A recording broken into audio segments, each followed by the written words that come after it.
As soon as our dais is complete, we'll begin.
Good. Hello, Queens North, and welcome to the New York City Reform and Reinvention Collaborative Listening Session. I'm Chief Juanita Holmes, Chief of Collaborative Policing, and let me begin by thanking each and every one of you for being here this evening. Your participation speaks volumes to your willingness and commitment to having your voice heard. I will now like to introduce our distinguished dais for the evening, starting with the First Deputy Commissioner of the New York City Police Department, Benjamin Tucker, Deputy Commissioner, Department Advocate's Office of the New York City Police Department, Amy Litwin, the CEO and Executive Director of the Federation of Protestant Welfare Agencies, and our co-sponsor, Jennifer Jones Austin, the Patrol Borough Commander of Queens North, Assistant Chief Galen Frierson, the Commanding Officer of Patrol Borough Bronx Queens Housing, Inspector Ron Layson, and the Mayor's Office of Community Affairs, Queensborough Director Jessica Shabowski. Last but not least, our facilitator for this evening's discussion, former Tenant Association President of Queensbridge Houses, Ms. April Simpson. We will now hear a message from our Police Commissioner, the Honorable Dermot Shea.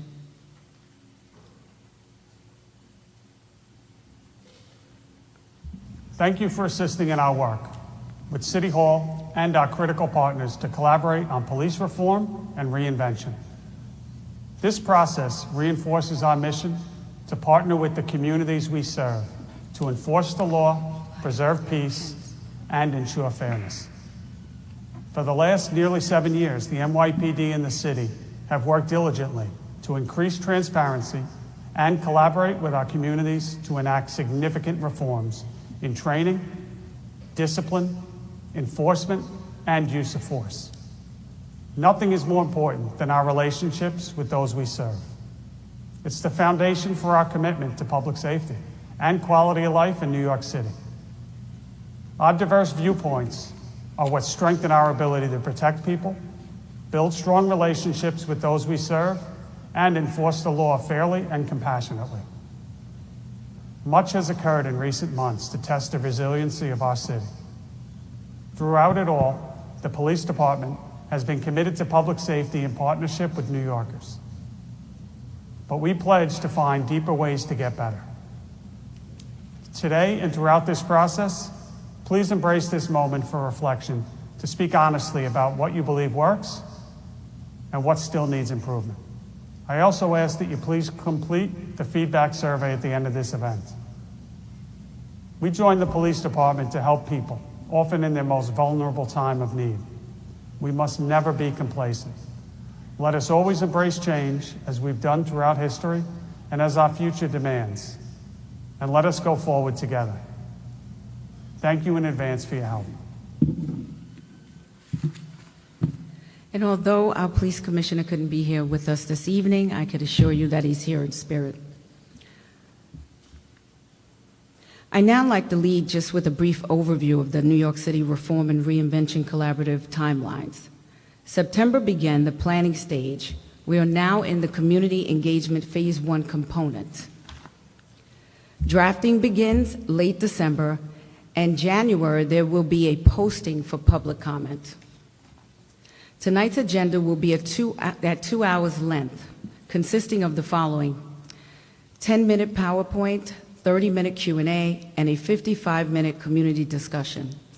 During this event, we ask that you listen with compassion and understand that by no means are you obligated to speak. One person will be asked to speak at a time. Please keep remarks brief and please keep remarks brief so others can be heard. And remember, it is okay to disagree while remaining respectful of each other's experiences and opinions. During tonight's session, if zoomed in, please monitor your chat feed. Use the chat feature for previews of upcoming discussion questions, to input questions or comments that may be read by your facilitators, or to request an opportunity to speak on a particular topic. On Facebook Live, please use the comment box for previews of upcoming discussion questions and to input questions or comments that may be read by your facilitators. After tonight's session, watch a full video of tonight's event, view materials and resources, and complete our survey at newyorkcity.gov/NYPD/reform. Also keep in mind, in less than 1 hour, you're going to be asked questions. How do you feel about your neighborhood safety? So with that in mind, why are we here this evening?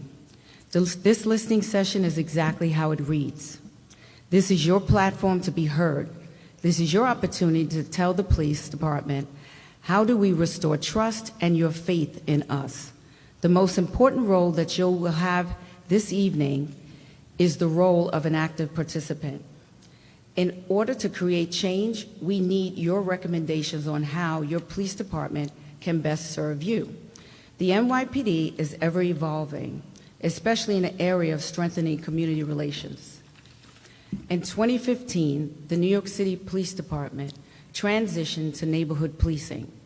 We now have over 1,000 members of the department dedicated to that position in every precinct in New York City. Stronger relationships played a strong role in precision policing, helping us to focus on the small fraction of people responsible for the bulk of crime in New York City. Precision policing over the past decade has resulted in 49% fewer arrests being made and 83% fewer criminal court summonses being issued. Today in 2020, we continue to evolve as an agency to improve our product for the public.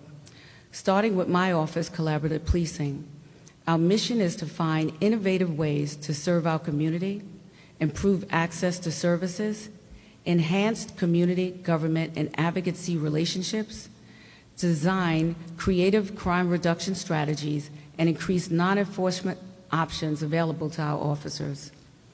Also in 2020, under the leadership of Police Commissioner Shea, the NYPD has renewed its commitment to proactively reaching young people to provide constructive engagement strategies, connecting them to resources and opportunities in their community. Understanding our communities is critical to serving our communities. So we encourage you to continue this dialogue by having your voice heard at your local community council and your Build the Block meetings. To assist us in hearing your voice more clearly, the department has developed a customer service initiative that will be implemented citywide to provide you with an exceptional experience when entering any of our facilities or interacting with any of our members. Additionally, as part of this program, we have developed a customer service survey, allowing you to share your experience so we can continue to improve. I have no doubt that with this continued improvement, we will encourage all of the great minority communities in New York City to pursue a career with NYPD. I will now turn the discussion over to Deputy Commissioner Amy Litwin.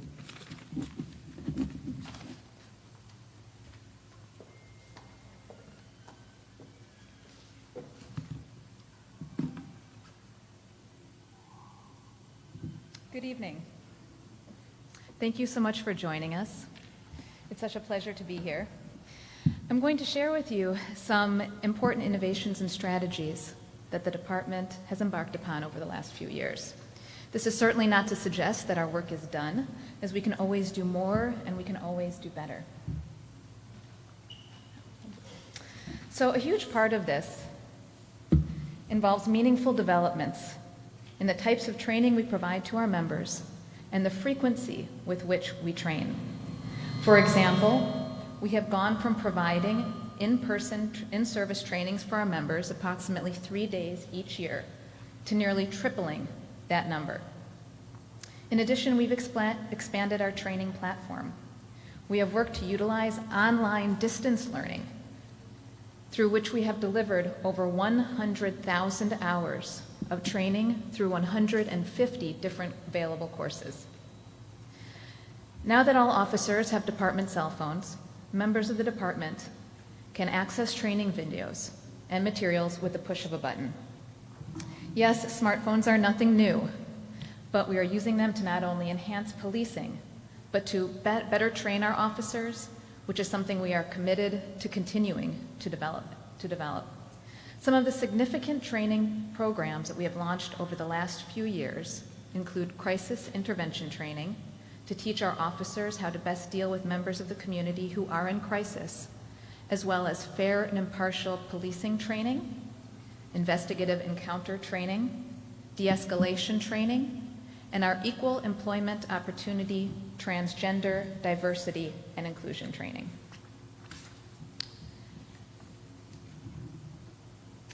Perhaps one of the most critical decisions made by members of the police department is when to use force and to what degree that force should be used. This is something that the department takes very seriously. At times, using force is necessary due to the nature and unpredictability of police work. However, through training, policies, and oversight, it is our goal to make the use of force as minimal and as infrequent as possible. To that end, we have launched a number of programs and enhanced our training, and in 2016, we revised our use of force policy, and in order to include more data that we report on, as well as investigations into every use of force. These investigations are conducted by supervisors and executive level officials. This chart that we're looking at speaks to the way in which the police department has prioritized and been committed to this important issue. If you look back to 1972, there were 994 officer-involved shootings in New York City. Fast forward to 2020, during which we have 29 officer-involved shootings, 15 of which were adversarial, in which an officer was engaged with a member of the public. The others included the accidental discharge of firearms, which does occur at times, and unfortunately, the number also includes a few suicides by members of the department. All of our use of force data is on our website, which includes our annual firearms discharge report. So I'm going to take just a moment to talk about stop, question, and frisk. We all know how devastating the impact of these practices were throughout the city, and on the relationships between the police department and the community. Over the last few years, the department has worked to reduce stops and to focus on what we refer to as precision policing. What you can see here in the chart that we're looking at is that we went from a high of almost 700,000 stops in 2011, reducing that number to approximately 13,000 citywide. Oversight, training, and revisiting policies, combined with a close collaboration with court-appointed monitor, has enabled these results. Discipline. So discipline is a very important topic throughout the community and certainly for the police department right now. It has historically been a little bit of a mystery, and there was a reason for this. It's due to long-standing laws that have been in place for decades that have shielded disciplinary proceedings and outcomes from public view. That law was changed recently. It was changed a few months ago by our state's legislature. We do have some information about how we handle internal discipline on our website, but we are currently in the process of pulling data together to make it more available to the public. We have also centralized our energies into improving our disciplinary system. In 2018, the police department decided that a set of fresh eyes from outside of the department could assist us in improving our internal disciplinary process. An independent panel was commissioned to evaluate discipline and to look for areas that were in need of change and in need of improvement. The independent panel wrote a thoughtful and comprehensive report, finding that our disciplinary system was both robust and fair, but it provided the department with 13 clear recommendations of things that we could implement in order to improve the way that we handle discipline internally. All of these recommendations have been implemented and nearly completed. One of the many important takeaways for us was their finding that the process lacked transparency, not only for the public, as I mentioned, due to laws that shield the release of much of the disciplinary information, but also within the department itself. This led to the creation of the draft penalty guidelines. We also refer to it as the discipline matrix. We collaborated with external stakeholders, including the Civilian Complaint Review Board, the Commission to Combat Police Corruption, and the draft, which includes information about our internal process, as well as proposed penalties for misconduct, was recently posted online to fulfill another important part of the process, similar to what we are doing here tonight, which was to extend the conversation to the community. This extension of the conversation is intended to obtain feedback and recommendations. For 30 days, there was an opportunity for the public to comment and to provide us feedback on their views of the draft that we had put together. We are now currently examining all of the comments and suggestions that we have received to see what areas of the draft guidelines we can further improve upon, and we expect to have the guidelines finalized and published by January of next year. When it comes to discipline, both accountability and transparency are incredibly important to us. To further the discussion on transparency, here are some examples of what we are working on when it comes to publishing more information about what's going on within the department and in the community online. For many years we've been doing this, but it hasn't always been user-friendly. Here we have on the right, this is an example of our hate crimes dashboard, which works to delineate where in the city these crimes are occurring and what kind of criminal conduct this consists of. On the left is our members of service dashboard. It provides information on the demographics of members of the department so that the community can learn a little bit about who we are. Both are up and running, and the information is searchable, and the charts and graphs are interactive. It is really quite impressive. We have more dashboards in development, including one that provides information on discipline, and we hope to bring those to you in the coming months. So many of you are aware that the New York City Police Department has issued body-worn cameras to all of our members on patrol. We began this program in the spring of 2017, and currently we have 25,000 police officers equipped with body-worn cameras citywide. Since the dissemination of these cameras, we have recorded over 13 million interactions with the public, and we are adding approximately 130,000 new videos each week. Body cameras have proven to be very effective in resolving complaints, enhancing investigations, and in assisting us to identify areas of police work that need improvement or need enhanced training. Finally, I'd like to share with you some things we are doing internally to engage our employees and to care for our health and wellness. We cannot be effective in our work for the public if we are not taking care of ourselves and of our own. Our Office of Equity and Inclusion has worked to engage with employees internally through forums designed to bring people together to talk about issues concerning race and law enforcement, giving employees an opportunity to share their unique perspectives and to learn from one another. We have also worked to develop resources for our employees. Robust and well-rounded services are designed to meet the variety of needs that our employees experience, especially during these stressful times that we are living in, including the stress that policing can bring. An example of this is our peer support program, which ensures that we have people of all ranks, as well as civilians of any title, who are trained and present in each command and available to assist our employees when it's needed. I just want to thank you so much for this opportunity to share with you some of the work that we're doing to progress the agenda of the police department and to move us forward. I'm looking forward to hearing your thoughts and your comments and hearing your questions. At this time, I'll turn things back to Chief Holmes.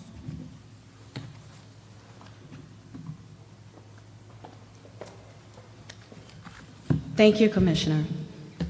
Before starting our program, I'd like to mention that the other evening we had a great meeting with the Staten Island community this past Wednesday. We heard their concerns in areas such as how can we diversify our workforce through recruitment and about eligibility criteria that may be barriers to the NYPD employment.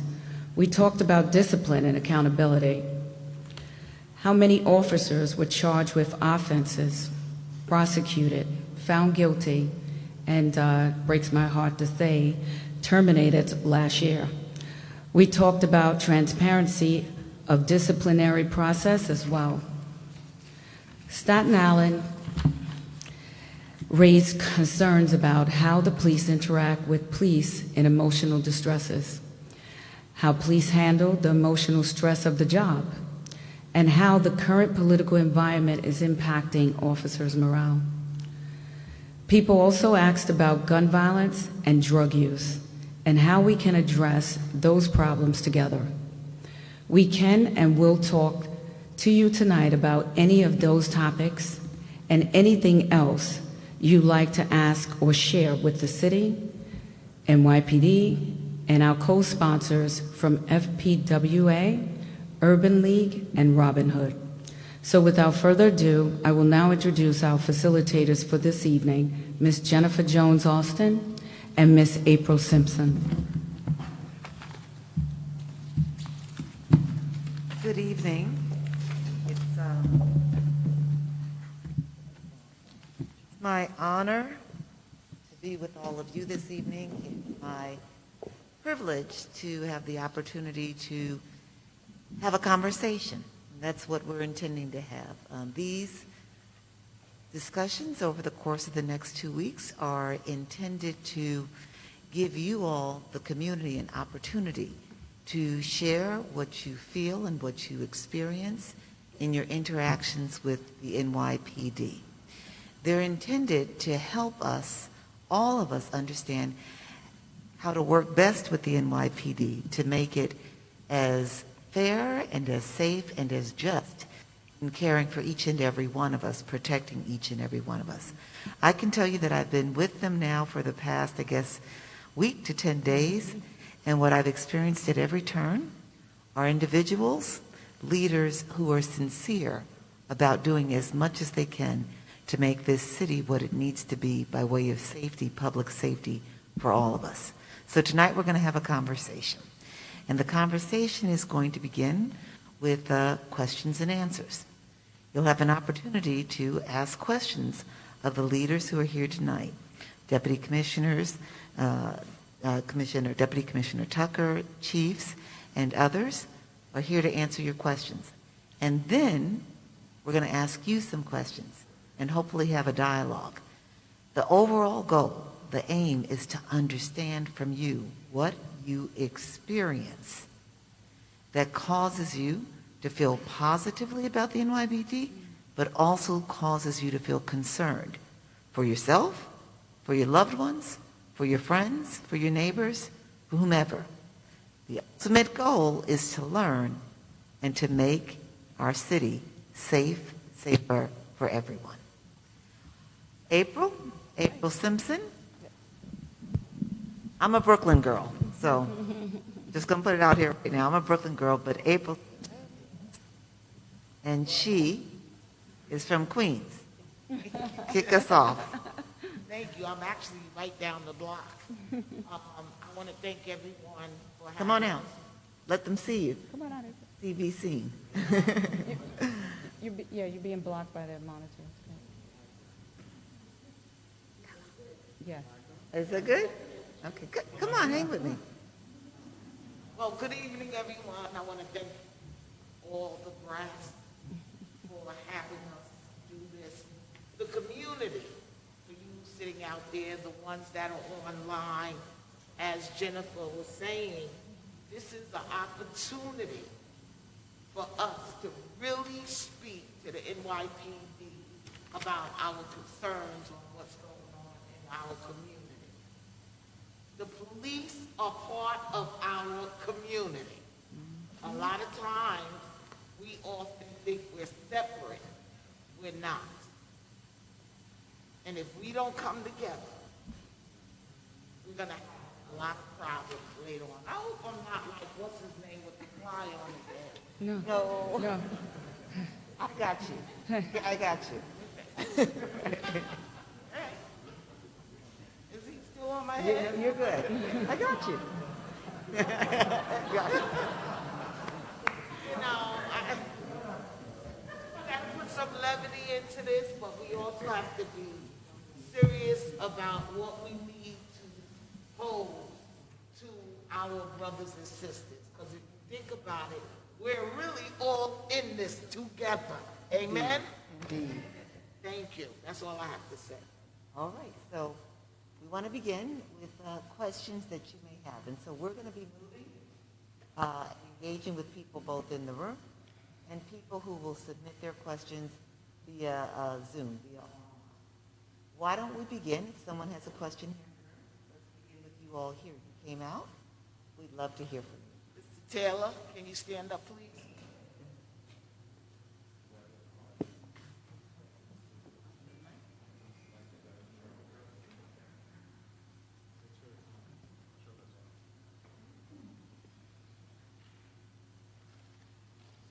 Good evening, everybody. Can you hear me? Am I out of range?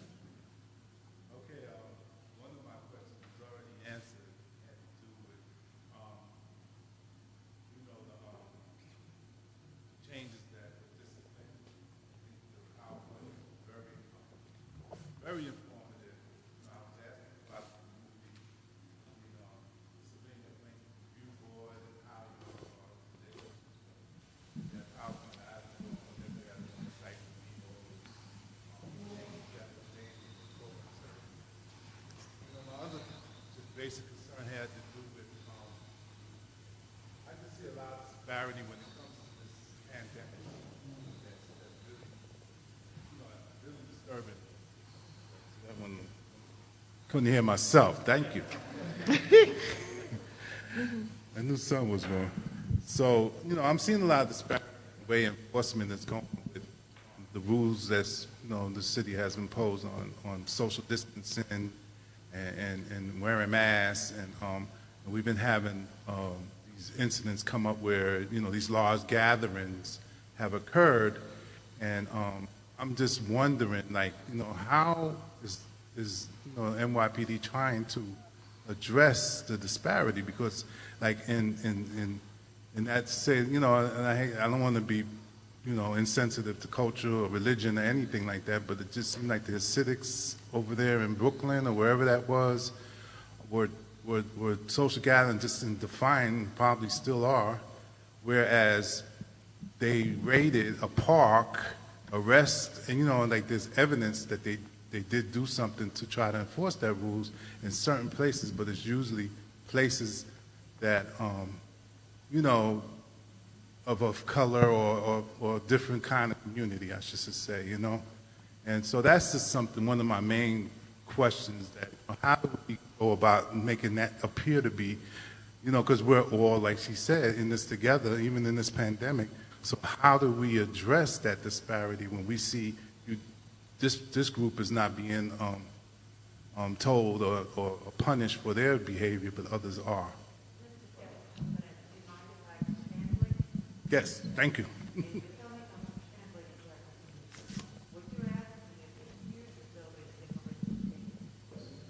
It appears that there is differential treatment in terms of how certain communities are treated when it comes to policing or cracking down on certain activities and behaviors. Is that what you're saying? Right? I mean, when you look at COVID and, okay. So, let's see, Chief Ferguson, would you help us with that?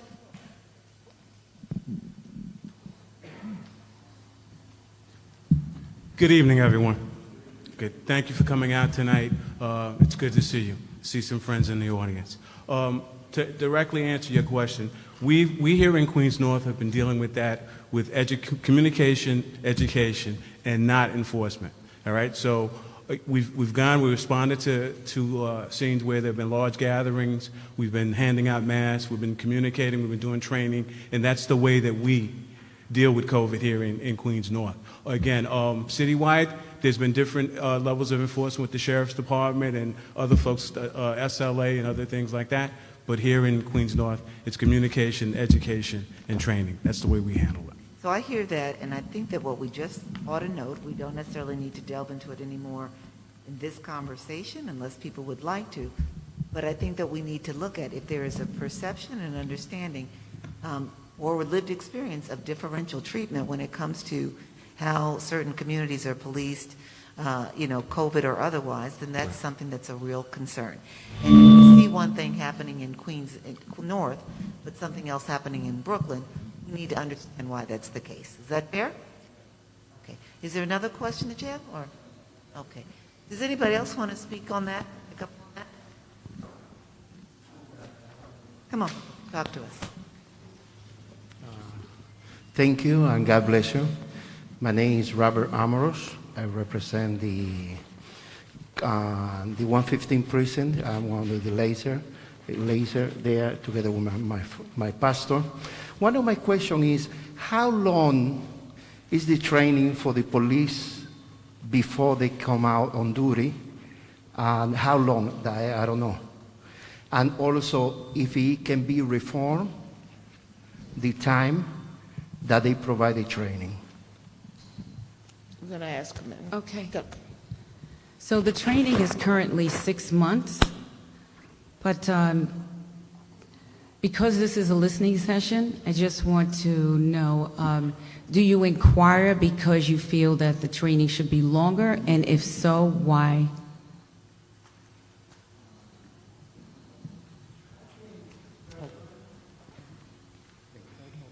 Okay.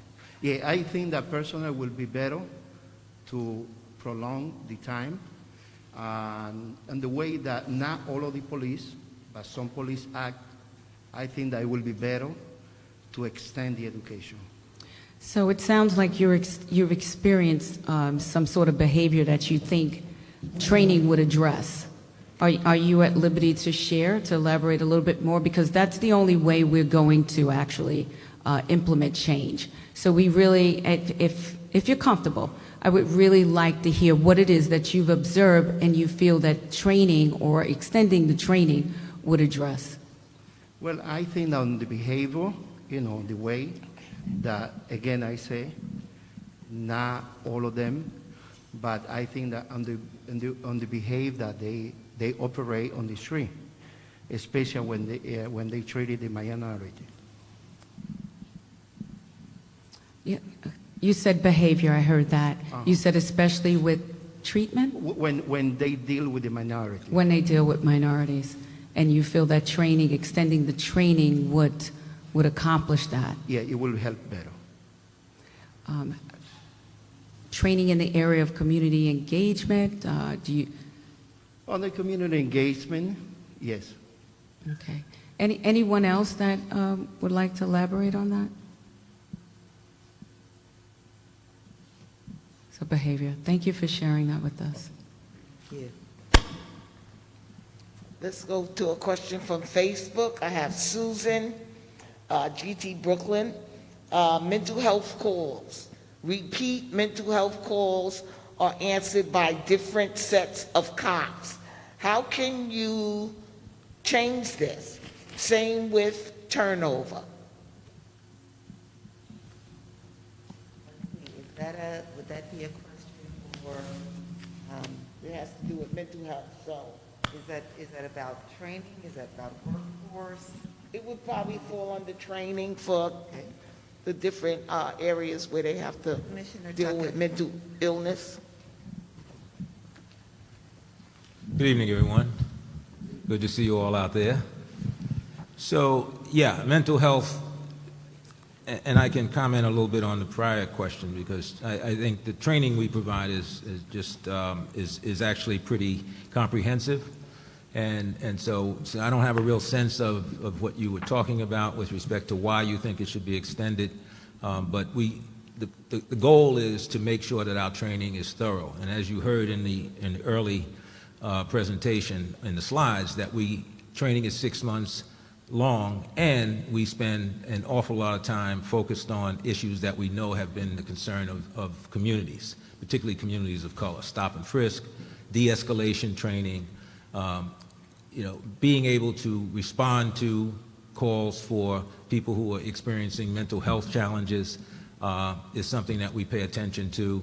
You heard about the crisis intervention training, but in addition to crisis intervention training, our officers also receive training to deal with people who are emotionally disturbed, as well as homeless people who sometimes are suffering from mental illness. But that all happens in the academy initially, and then we add some other expertise in addition.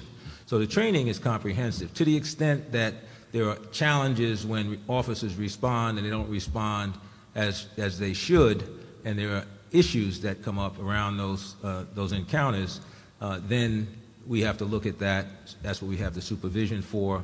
And to the extent that they've acted improperly or it appears that they have, then there are other avenues that we use to deal with that. Those may result in complaints to the Civilian Complaint Review Board. They may result in complaints directly to members of the service in the department.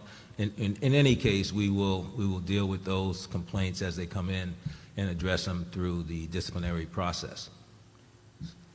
Okay. Thank you. Thank you, Commissioner. Let's hear from Robert Ayala from Zoom.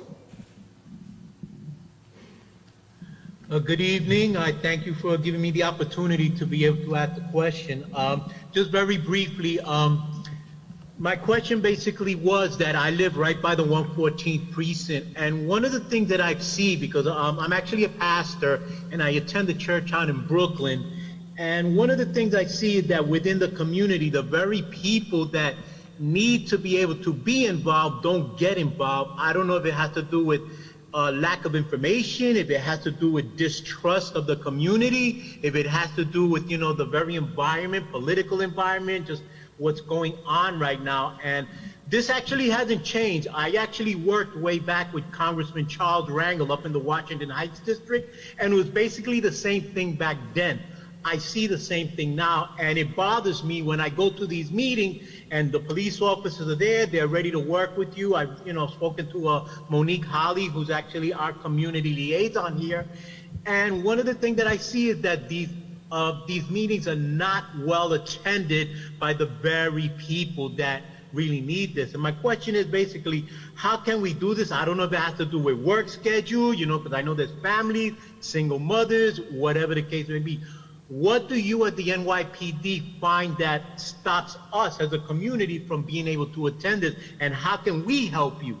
Because I got people on my block right now, they know I get involved because there's some things I do, and I try to tell everybody about it, but we still have a situation in which these meetings are not well attended, and especially in light of what's going on right now, I believe that we as a community really need to get involved. Let me, before you begin, Chief, if I can just ask you, do you have a sense, do you believe that they're not well attended because of the times? Do you have any concerns about whether or not there's a sense of hesitation to engage, or a sense of, is it worth the effort? Do you really think it's a matter of time? Do you think it's a matter of notice, people being given ample notice about the meetings, the locations? What do you think it is? What's your thinking? I think it's a combination for me, because sometimes they'll have these meetings like at 6 o'clock in the evening, and a lot of people are coming home from work, especially what's going on right now. People might be afraid to attend the meeting because of the COVID. I think also, like out in Brownsville, Brooklyn, because that's where the church that I attend is at, they've had the NYPD go out there off of New York Avenue, on New York Avenue, and they have these, the affairs and stuff like that during the weekend. On a Sunday, you have the NYPD with their tents looking to engage, and everybody's going by looking for the little free balls that they get from the insurance company because they want a squeegee. But I would think that, I don't know if it's the distrust, if they don't feel that they have a say in anything, and I don't believe that. I believe that in greater numbers, we can be an effective force to be able to not only help the police department, but to keep them accountable. And I think for us, it's like I said, it's a matter of kind of a little bit of everything there, as you were asking. Very helpful. Chief? Well, first of all, I want to thank you for your continued support. It's great to hear that. But I also think about, just like Jennifer mentioned, it could be times. It also could be the manner in which we're delivering the meetings, right? So like this evening, we have the conveniency of having, due to unforeseen circumstances, but we have it now being live streamed on Facebook. We have the platform of Zoom.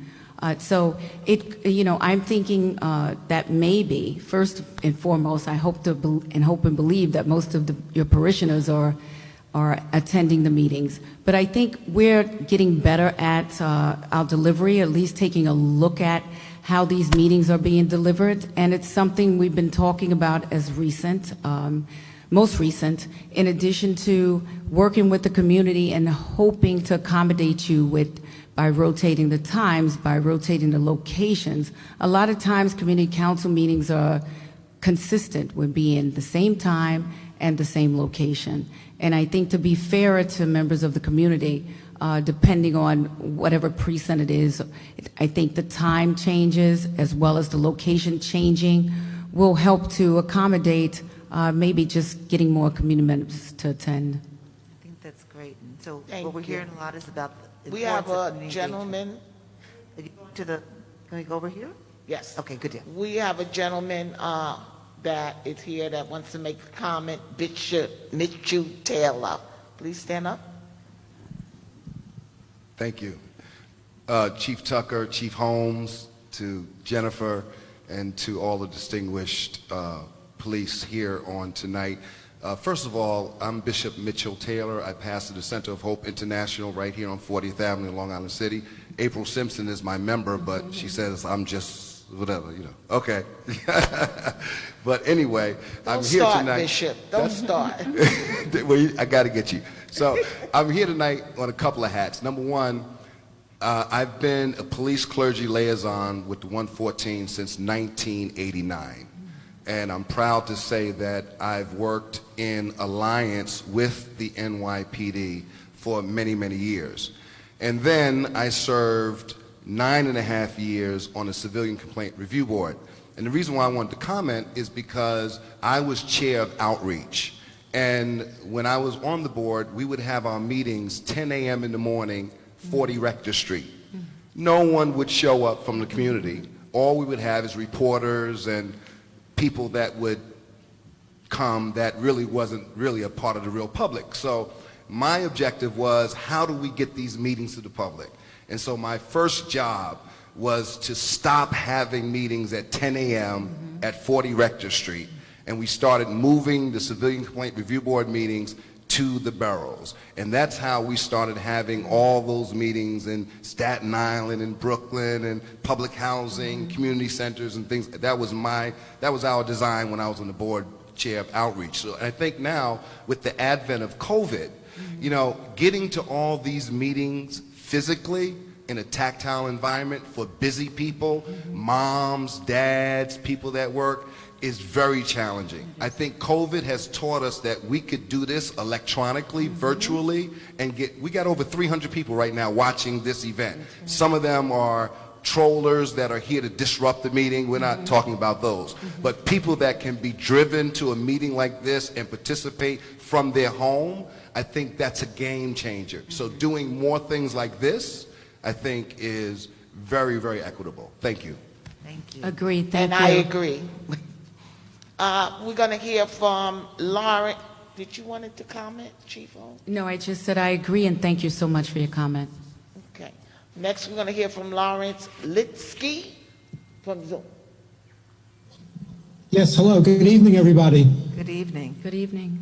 And welcome back to Chief Holmes to the department. I knew her from several years ago. Thank you.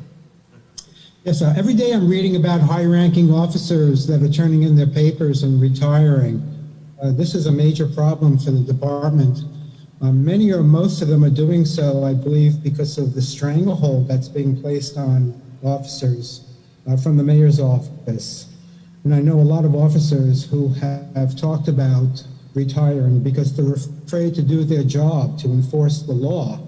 We've all seen a lot of videos online about officers standing by while watching cars being burned and looters, et cetera, et cetera.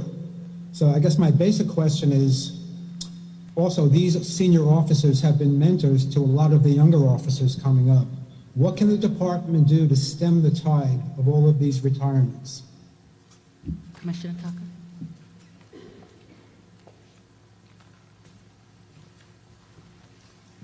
Great question. I ask myself that pretty much every day, given the challenges that the department's been facing regarding the confluence of all the events that we all are familiar with. And certainly COVID is sort of hangs in the balance there and sort of covers us all with this fear and anxiety and stresses and so forth. But I mentioned COVID because in March 12th, in fact, when the department began to focus on COVID and deciding how we were going to get compliance and responding to the executive orders coming out of City Hall or from the governor's office, and having to pivot to think about in this climate where people are sick and where we have officers, you know, getting sick themselves, coming to work, so additional stressors. So I think we are in a time when, you know, I've been in this business 50 years, and this is my 51st year in policing, on and off, and I have to tell you that in '75, some of you may remember, we laid off 5,000 officers, and city government was in dire straits and almost bankrupt. We didn't hire a cop for 4 years, and that was really bad. That was tough. But where we are today is as bad, but probably worse, and in large part because of COVID. And so I think, you know, there's a combination of issues happening here, and when you have senior members at different ranks, but with, you know, lots of seniority, and they have the opportunity to leave, and with the budget challenges that we're facing, and with furloughs and that sort of thing, people are deciding on their own to make individual choices about whether it's time to go. And that's, that's always been, whoever it is, it's been their individual choice, and it continues to be. And so, yeah, would we like to keep people on board and encourage them to stay? Absolutely. And I assure you that while the numbers are increasing and have gone up, there are a number of people who have not decided to leave, and they're sticking with the department. But again, I think those are personal choices. So we will have to adapt. It is impacting our operational capacity because, as you point out in your question, we're losing people with experience, and that's important. At the same time, we still have many here who have that seniority. So that's a challenge we face, and we'll have to deal with it as it comes. But when you add to the fact that we are not hiring on the front end, we've deferred the April class, we've deferred the October class and the July class. October is still, I think, maybe a question mark, perhaps. But in any case, those numbers, when you add them together, we have, you have a deficit that approaches maybe 2,500 officers, perhaps. So those are our things that we have to consider. But yeah, we can't control when folks decide to make a move and put their papers in just because that's their own personal decision. Would we prefer to have them stick around? Absolutely, but we have to live with their choices. Just before you go, as I listen to your comments and I listen to the question, I'm appreciating that as changes are made, as we look at these issues, we also have to pay attention to officer morale and make sure that we have the right balance. So that's something that we need to take into consideration.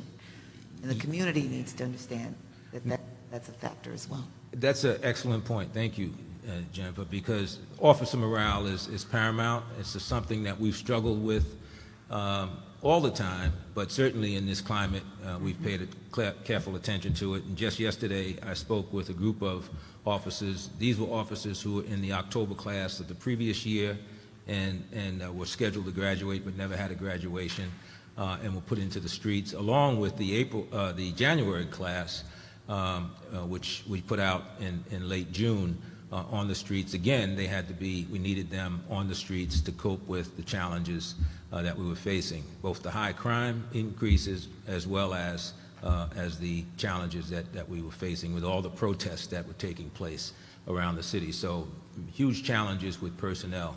Morale is always an issue. That discussion yesterday that I had with these officers and that training that they received was all about resilience and reminding them that they've already passed the test of resilience, that they became NYPD officers and they're doing the job every day. They didn't get the pomp and circumstance and the ability to graduate and have their families celebrate with them together at a place like Madison Square Garden with all the confetti. So, and I spoke with them about that, but I told them, listen, I'm living proof that those things happened back in the 70s. When I came in the job in 69 and into the early 70s, we had officers being assassinated, morale was in the tanks, and it really wasn't very good. But those situations, I think, fortified new officers who were in the academy at the time, and they were ready to go out and do the job. And so that's the thing that's, I think, important to note. Morale is critical, but the 7,000 officers that we had that by April 19th who were out sick because of COVID, 98% of those officers recovered, and 98% of those officers are back on the job and back out there fighting crime because that's what they're committed to doing, to serving you all. Thank you. Before we go back to Facebook, I'm going to call on this gentleman here. He's been waiting patiently. Come on, sir. What's your question?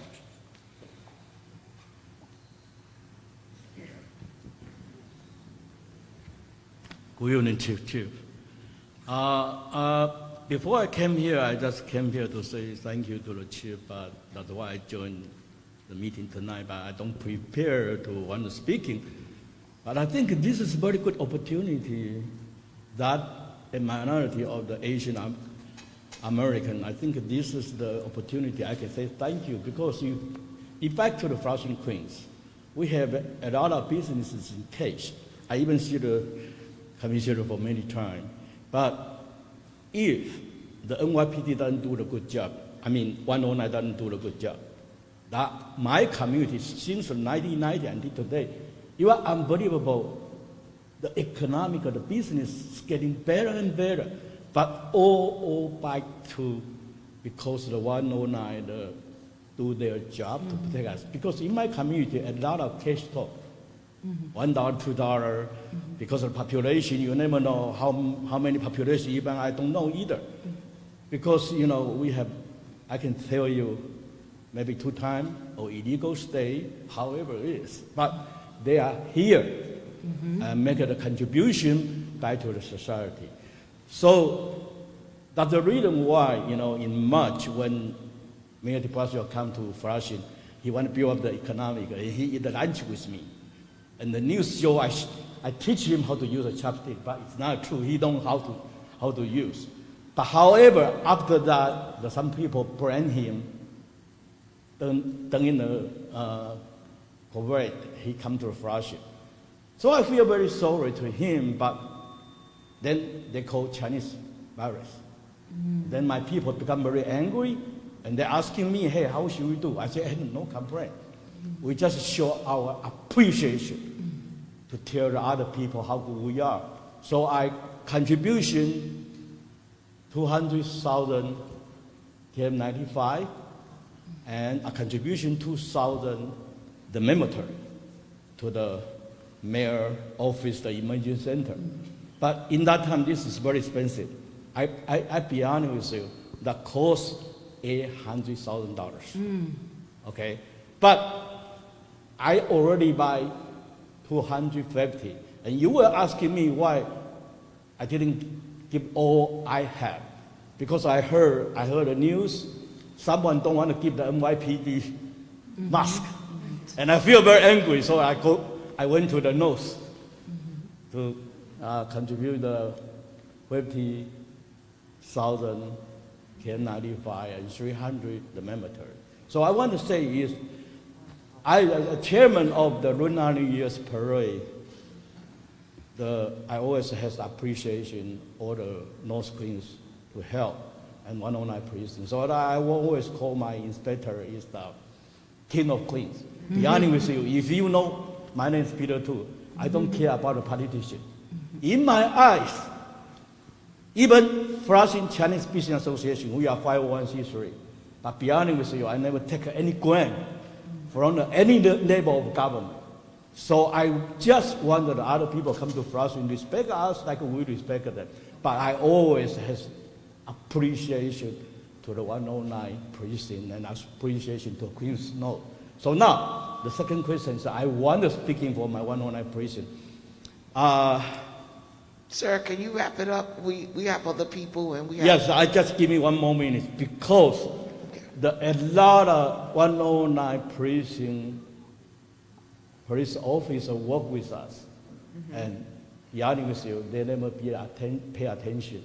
The community affairs never been promoted. So sometimes, if you are the leader of Chinese community, you work with the police for more than 20 or 30 years, and when they always tell you, we never be watched, we never be promoted, that will be we feel very sorry. So that's the only request from me. Please give it a good opportunity to the good police, work hard and give them chance to promotion. Thank you. Thank you. Thank you, Peter, for being here this evening, first of all, and thank you for your input. Thank you. And let's just make note, he's talking about the promotion process. Yes. That it's fair as well. Thank you. Okay, Hazel Maldonado, both police and community have I cannot pronounce this word, compartmentalized how they see, view each other. Police should live in the 5 boroughs. Too many live in Long Island. Cultural expectation and inclusion is important as diversity? How can you address? Well, I'll begin by saying I live in the city, but and I also have about 16 family members that are employed by NYPD. I think NYPD, we could do better as far as recruitment is concerned. We have to make sure that we're in the right areas. Unfortunately, we do have a very small recruitment unit, so I think we're viewing other options, such as bringing our community affairs officers into being a recruitment component, even if it's something they do once a month at a particular church or school, or even at a build-a-block meeting. Last Monday night in Staten Island, was it Monday, Wednesday? Wednesday night in Staten Island, it came up, discussion about college credits. And we really viewed that as someone saying, you know, how can I, a member of New York City, of a diverse ethnicity, become a police officer? And college is a problem because a lot of people have to work and they can't go to school. So college is here to stay. Education has been proven, right, to be a benefit, but there are certain mentorships, there are other alternatives, and that's, I think we have to do a better job at marketing that. There's something called FEMA, online college credits. They're completely free. Yes, you do have to pay to get it put on a transcript, but we at NYPD, we accept those college credits. So I think we just need to do a better job at marketing that and at recruitment. Commissioner Tucker, did you want to ask? So let me just add just one final point to Juanita's remarks in direct response to the question about residency. So since 2015, we moved from hiring really large classes to really small classes. So instead of hiring 1,200 officers at one time, I changed the way we stagger it now, and we hire quarterly. And so since that time, every class that we've hired, and there have been several, so I'm talking about the last 6 years, every one of those classes that we've hired, the residents, you always look at the residency rate. It has consistently been at least 50% of the groups in that class, those classes, and they average around between 400 and 600 at a time. So residency is really no longer a challenge. We can't dictate where the members of the service live. We do have, you know, they can live in some of the counties, Orange, Suffolk, Westchester, Nassau, and like that. So there are a limited number of counties that they can live in, but they have the right to live where they want.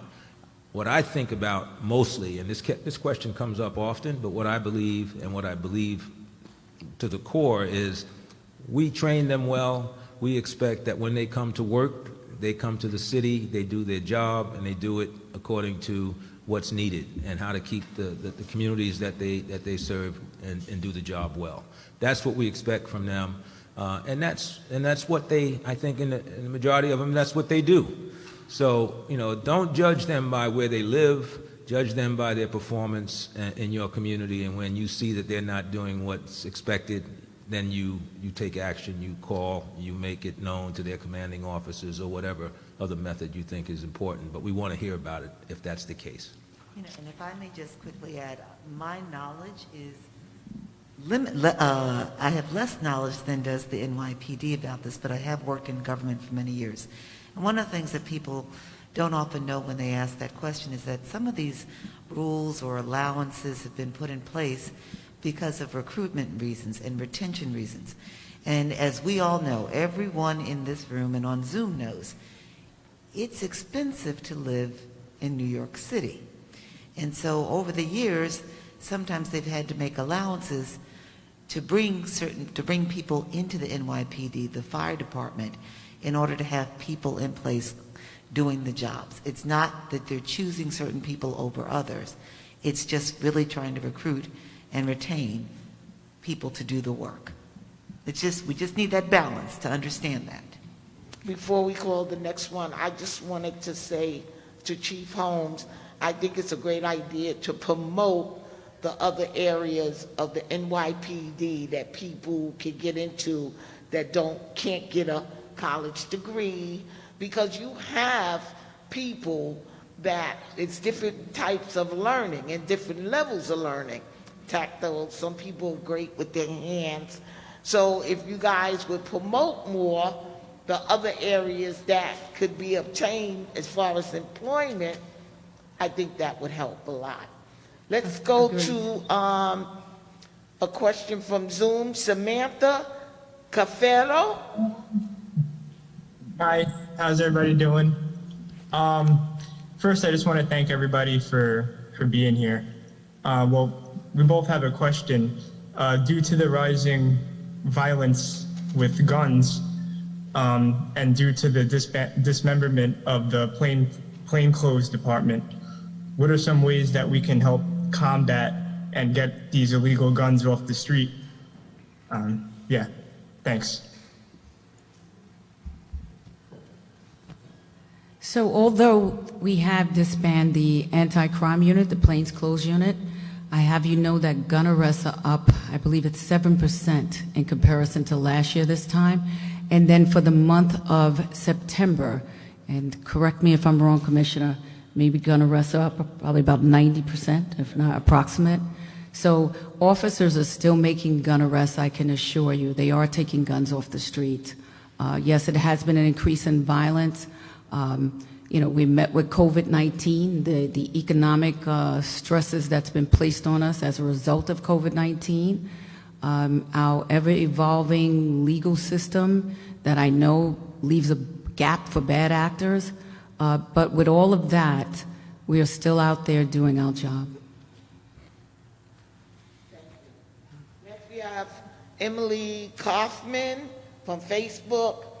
We need to transform the way we handle community safety, health crisis, and substance abuse.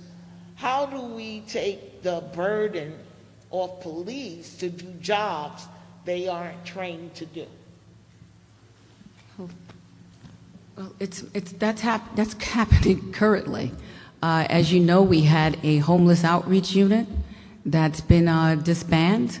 In addition to that, crisis intervention responses, joint responses that are going on. I know that I believe has been put on hold, but it's something we're looking at. Does the police need to respond to every call for someone that's emotionally disturbed? And my answer is no. If there's no violence there, I don't think we should be responding, right? And that frees us up to respond to other jobs. We have DHS, which are have an outreach unit that goes out and speak with clients and try and encourage them to take shelter. We have Department of Sanitation that does the cleanups for certain encampments. So there's an entire amount of agencies out there that play a role with us every day. They're important partners, but I do believe that there are certain things that NYPD shouldn't be tasked with or have to take the lead on. Make a note. You know, so far we've heard about homelessness, we've heard about mental health issues, we know that we have issues in child welfare. You know, it runs the gamut. That's just another area that we need to be thinking about, NYPD and the city at large. How do we as a city respond to the challenges that our individuals, families, communities face, and who's best to handle them? Thank you, Jennifer. Let's keep going. Well, you know what? We've taken a few from the audience. Yes. Please.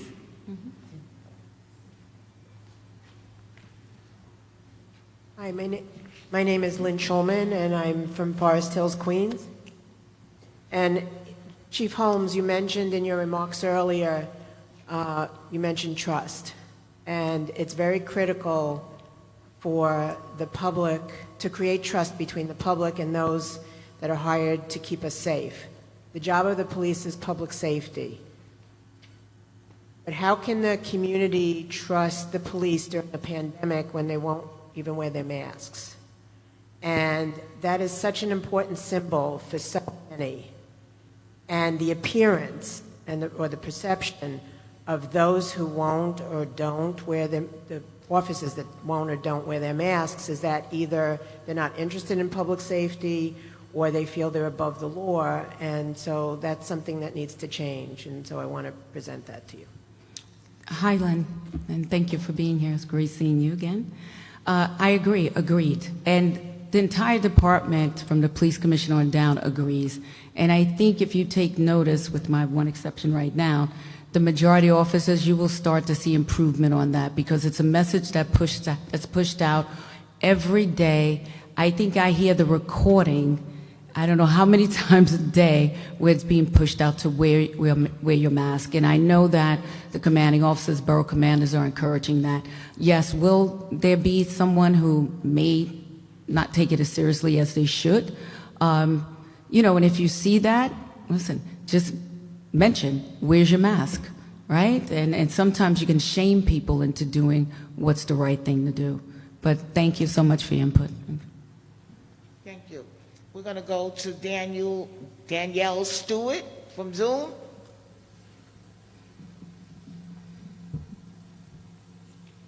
Hi.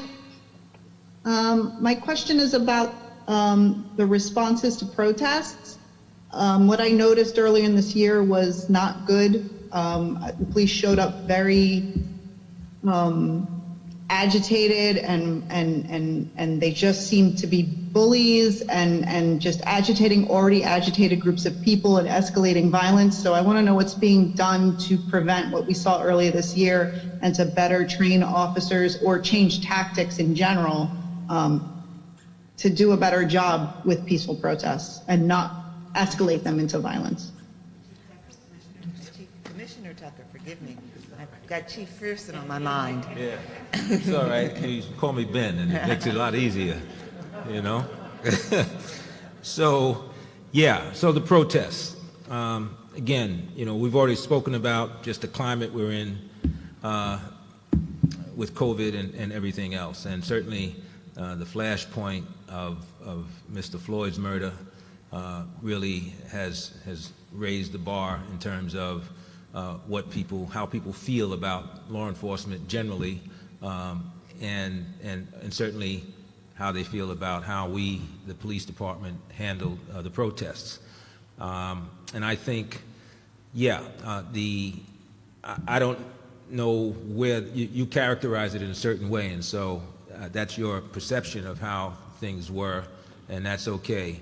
But I will tell you that in response to what as we went through the protest through the summer, and we saw, you know, we train our officers extraordinarily well on crowd control and dealing with protests, and we have plans, operational plans in place that we use to help dictate how to respond and to manage what the protests are, where they are, and the crowd control and so forth. What was different about this year, in many ways, were a couple of things. First of all, just the huge turnout of people who wanted to protest and had the right to protest, and very often protested peacefully. So that's supposed to happen, and you allow that to happen, and you help to keep them safe. But the other thing that happened was a different ingredient, which you had people who basically hijacked the peaceful protesters, who their only desire was to disrupt the protests and more importantly, to be violent, and to be violent toward not only the police in the way in which they did what they did, but to damage property and burn police cars and so forth. So you had that dynamic, and yeah, it was tense. It was very intense. I will say that we made our way through it. It wasn't, because of the violence, we had officers being struck with bricks. We had people filling bottles with cement. So to be fair, the climate that was created, we didn't create that climate, is what officers were reacting. So yeah, if they were tense, you can understand why. And so we did have some officers who engaged in conduct that was very visible, that we took action against because the conduct they engaged in was inappropriate. And so we've dealt with those, and we did it immediately. So, But the final thing point that I'll make is that we also, again, we think about continuous improvement in everything that we do, but we also decided and have to date retrained officers in crowd control, other crowd control techniques, so that we can respond in the way that we need to when we have the kind of untypical or atypical responses by people who are out there in the streets causing the kind of damage and harm and violence that they were engaged in. So we want to tighten up the way in which we took a hard look at our disorder control training, and now we came up with, based on our after-action review of what took place and how we responded, and in contrast to that, what we should be doing going forward, and have contingency plans to do that as well. So we responded by the beginning of September, well, actually the end of August, we were already in a mode of retraining folks. And so we hear what you're saying, and we're paying close attention, but rest assured that when it comes to protesting in the city, we will allow those folks who have a right to protest, as long as it's done peacefully and orderly. And for those who create violence, obviously, we'll treat them in the same way and as criminals, and take steps to deal with those as well. Commissioner Tucker, I appreciate your response to that question. I'm glad to hear about the training that is already underway, taking a look at what has happened and trying to course correct where necessary. There was a word that you used at the beginning that I think sets us up for the shift in our conversation now, where we want to present some questions to the audience, both in Zoom and here with us this afternoon, to get your reactions, your thoughts. The word perception. Perception can be reality. Yes. And people's realities then can inform their perceptions, right? So persons' lived experiences then inform how they think about their interactions with the NYPD. Perception can be reality. Reality can inform perception. So we want to talk about that. We want to talk about safety. We want to talk about, whether you feel safe. If you don't feel safe, why don't you feel safe? If you do feel safe, why you feel safe? We want to talk about your varied experiences that help to inform your impressions, your perceptions of the NYPD, all with a mind towards trying to figure out how we engage better with the community and we make things better, safe for everybody. You want to kick us off, Vicki? Thank you, Commissioner. Thank you. I said Vicki. April. She's looking around. I'm like, why is she looking around? I don't know why I called you Vicki.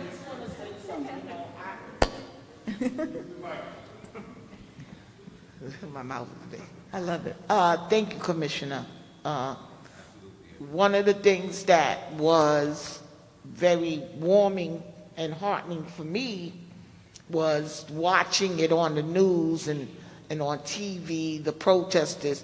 But the best thing I saw that showed community engagement with the police and the community was when some of the officers, even sergeant and chiefs, took a knee with the protesters. Like they were right there with them and letting them know we're together on this. And that was wonderful. April. Okay, Jennifer. All right, next we have Lola Cassidy, Zoom.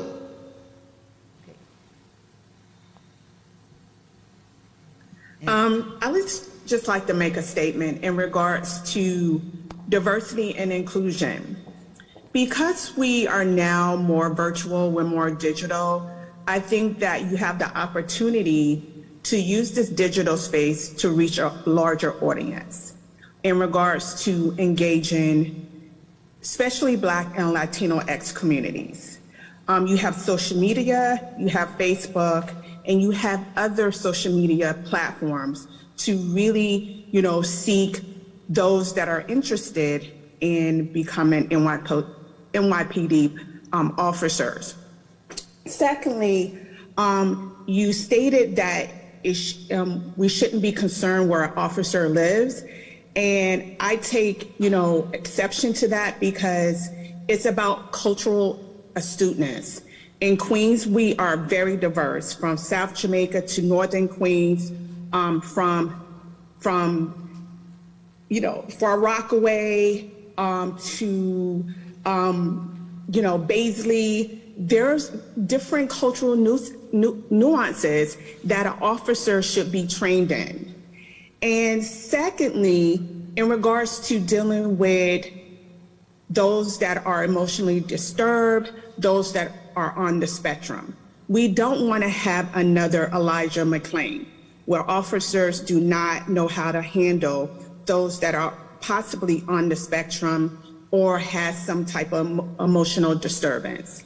And lastly, what does community engagement actually look like for the NYPD? Instead of speaking of precision policing, what about proactive policing? What about actually sitting down at the table with the community-based organization, tenant organizations from NYCHA, and from all of the precincts? It's just not these forums, but we need everyone at the table, from those that live in South Jamaica to our Hasidic, community to, those that live in Far Rockaway. It needs to be more concentrated effort to engage those communities, especially criminalized communities. So I just wanted to make that statement, and I just wanted to get the panel thoughts on my points. Thank you very much for those statements, and they definitely will be taken into consideration. But I can assure you that precision policing, the success to that was the community engagement component. I spoke earlier about the neighborhood policing transition that New York City did, and that we continue to build upon our community engagement venues or the surveys, the customer service component initiative that we're implementing, as well as the council meetings, the build-a-block meetings, and just looking at now how we can deliver, actually how these meetings can be delivered in a different light that was spoken about earlier, such as this forum itself. As far as the training and where officers come from, agreed. I came from the city. I was born in Brooklyn, raised in Queens, and I was in the police academy, and they had what was called back then social science. And it was teaching me about the different ethnicities and different religious people here. And I'm raised in Queens, but just here in the city of New York and just the culture. I've actually seen that curriculum, and it has been built on so much. And I'm not saying there's not room for improvement, because we can always get better, right? But the way that that curriculum has been built out, I was truly amazed, and I've been here 33 years, when I actually saw it, the extent that we went through to drill that home. And yes, that's 6 months of training. Do people learn better about other people when they're interacting with them? Yes, and I know that's why we push and try and get better at community engagement. But thank you so much for your input here this evening. Excellent. Please, come on in. Talk to us. No, that's all right. Go to a service. But I want to say that with Chief Holmes, with Chief Madry, and with the changes that have been made now, I'm also a 33-plus policer, if you want to call that, mixed policing in New York City. And I have seen more improvement in the last 6 months as it relates to police engagement. Now, I also run a citywide nonprofit called Urban Upbound. One of our offices are right here in Queensbridge. And I had 11 officers at our organization 2 weeks ago sitting down with us, asking us how they could be more collaborative in community. And this I know is happening all over the city. And I'm not trying to, I would be the first one to say, you know, you're not doing a great job if you were not doing a great job.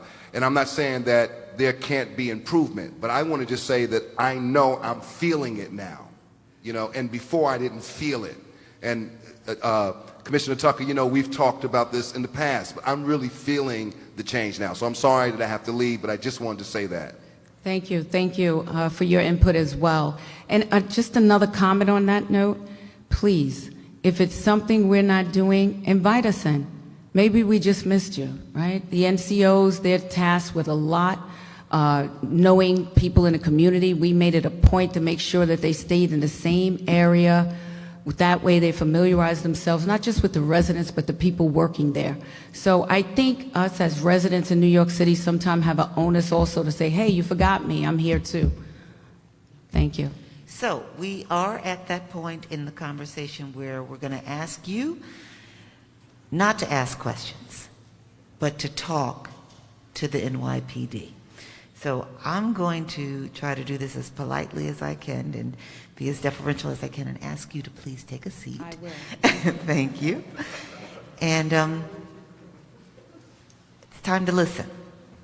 And so there's some questions that we'd like you to think about, and April's going to read the questions, and then we may have already begun getting some comments on Facebook. And so if we have, then we'll begin to read some of the comments, but we'd like to hear from you in the audience as well. April? Okay, thank you, Jennifer. The first question, to get in touch with youth, you have to remove their fear. They will learn to respect you when they see you are helping, and not just because they were told to respect you. Did you understand that? No. Okay, let me read it again. This is a comment. This is a comment. To get in touch, you know, these masks are getting on now. To get in touch with youth, you have to remove their fear. They will learn to respect you when they see that you are helping, not just because they were told to respect you. Very good. Okay? Oh, okay. And so, you know, as April read that, you know, what I'd like you all to think about is, you know, do you have reflections, anything that you want to share about why you believe that youth or others may fear the NYPD, fear police officers? Are there thoughts that you have about ways that that fear can be overcome? Mr. Taylor? Thank you. Comment, right?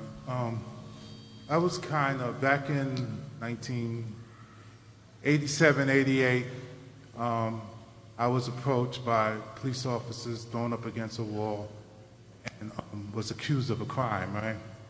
I was poor, I was very destitute at the time, so I had to go to court, all right? I didn't do the crime, so took it to trial. Mm-hmm. Didn't have a lawyer, had the court appointed, lost the case, right?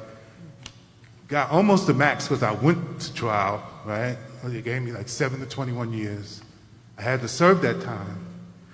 And while in prison at that time, I was able to educate myself, right? But one thing that when I came out that I noticed, I came out with a bachelor's degree. But one thing that when I came out that I feared was the police, because it was so easy for them to arrest me, despite me saying I didn't do it, or having people that said he was just over here. The way that happened to me, I feared it could happen again, despite the education I got, and one of my goals was not to be victimized like that again. And so I began to find ways to not have that, like, eating me alive like that. And part of that was just trying to understand, you know, what the situation is, you know, as far as policing is concerned. But the thing that's bothering me today is because now we're talking about justice reform. And it just seems to me that's a good discussion to have, and it's a good place, because I wouldn't have never been victimized if there was some reforms there by the system. But I'm seeing a real serious fight back because they just looking at, for some reason, people that have these predicate crimes or violent crimes is people that they kind of highlight as what's making justice reform unpopular. Whereas, you know, there are a lot of people that are being victimized by the system, and we need to find that common ground where we could address that and not so much just fight back, you know, like bail reform, you know, and things like that. Like, we need to discuss that like more openly and more sensitive instead of just looking at all those negative. And the negatives are this, to me, this big, as opposed to the people that are victimized is this huge. This is a comment. So much of what you're saying, and every time I listen, I'm just trying to figure out what are these issues that we need to be going deeper on. And what I heard you speak to was power, and that power differential, and how that plays into interactions. And what do we do? I mean, the police do have power, but how do we best manage that power so that it's not pushed out on young persons, older persons, or whatever in a way that is not manageable and it causes them to fear. I also heard a lot about trauma, and what do we do about trauma that has resulted from communities being policed, and sometimes, you know, as your experience, you know, being unjustly accused of something, and the trauma that attends there. So just, we need to lean in and look at those issues. Community trauma and power differential, and how that plays in to the relationship with community. Is that fair? Thank you. I know some of the things that growing up in Queens, we had a lot of programs that were both police geared with the community, such as PAL. A lot of guys played basketball. They had the trucks that came around, and they had all different kind of sporting activities and things of that nature. And I'm hoping, as a president or community leader, whatever my title is, want to bring that back, especially when we do with the NCOs and the community. I think that would be a great way to help the youth to not fear as much. I like that. You know, so let's the make sure. more engagement, I think the better. I keep on looking at this table, making sure that they're making notes, taking notation of all of this. Okay. Yeah, April, we got somebody by the name of Mandy Sinclair on Zoom who wants to comment. Can we go to her? Mandy? Hi, how are you? Good evening. Good evening. So quickly, I know we're short on time. There's a lot of questions. A lot of people want to give their input. A couple of quick things that you guys discussed that I just need a quick elaboration on. For example, your customer service initiative, what is that really about? Because I can safely say I've had many, many bad experiences going to my local precinct, and the customer service inclusive, I have to tell the officer, ma'am, I did not come here for you to roll your eyes at me. I mean, they don't attend to you, even though you're just one person standing there. The place is dirty. It's a mess. So what does that mean? We have to start somewhere. We have to start with basically how we're attending to our community, right? When we walk in there, we should feel like we'll be attended to, not as a VIP, but at least with some manners and respect. So what is your customer service initiative? Also, you touched on folks not attending these community board meetings and all these meetings that happen. That I can tell you from the 106th precinct, which is in my jurisdiction. I've lived in this district, this community for over 20 years, and it's the same thing. I learned about this meeting today on Facebook. And I talk to people in my community. I do a lot of volunteer. I'm out there every week, literally many times during the week. I volunteer with a lot of different organizations, so I meet people. They don't know about these meetings. They want to attend. They want to have a voice. There are people who live here for so many years and they have no one to talk to. They don't know about the meetings. Many times I have tried to follow up with the precinct. What time is this meeting? Is it just for one sector? Which sector? Where? Trying to get some more information, nobody responds. So that's another issue why people may not be turning up at these meetings with such a big district. The other thing is training, you guys touched on. Training, I'm not sure what your curriculum is for training, but officers seem like they really, really need, I don't know if I want to say a realistic kind of training or what kind of training they're getting, because what they show out here is not necessarily what they need. So I don't know all this training that we're talking about, what they're really getting. Mandy, I want to ask you a question. Yeah. When you say that the training that they're receiving is not what they need, I don't know if that's what they need. Okay, or what but wait. Just help me for a second. What do you believe that they need that they may not be getting? What do you think is necessary by way of police officer training? So when we're talking about the community, first of all, how are we training the police officers to bridge the gap between policing and civilians? Because obviously we have this big gap that nobody is addressing, nobody's talking about, and civilians don't want to approach the cops, or they get scared when they see the cops, or wait, did I do something wrong? Why is he slowing down and looking at me? We shouldn't feel like that. How are they being trained to deal with the community, to understand when we live in such a diverse community where people have different languages, language barriers, to understand what people might be saying or explaining, or even to be approachable to the community. Like how are they trained for that?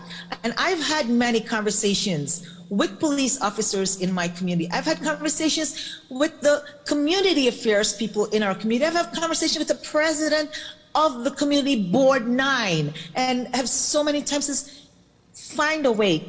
I would volunteer pro bono to help understand what goes on in our community so police officers can better know. So what is there a training for that?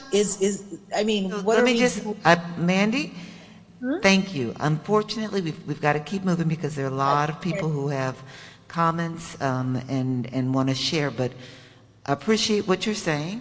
And we're going to take a look at training around community engagement, relationship building in communities, things of that nature. Let me just add on to Manny. Maybe you saying that you speak to the 108, 109? No, the 106 precinct, man. 106 precinct, you do a lot of community work. You, as a community advocate, could pull together all the police that you speak to, all the community people that you speak to, and get together and have that conversation. I just want to touch on one thing, the customer service, because I know she led off with that. Good evening, Mandy, and thank you for your input. What the customer service initiative looks like, it's basically acknowledging you the moment you walk into that precinct, right? That's basically what it is, treating you respectfully in a timely fashion and addressing whatever concerns or needs that you may have when you enter into that facility. You spoke about improvement in the area of cleanliness. I heard that. We're making note of that.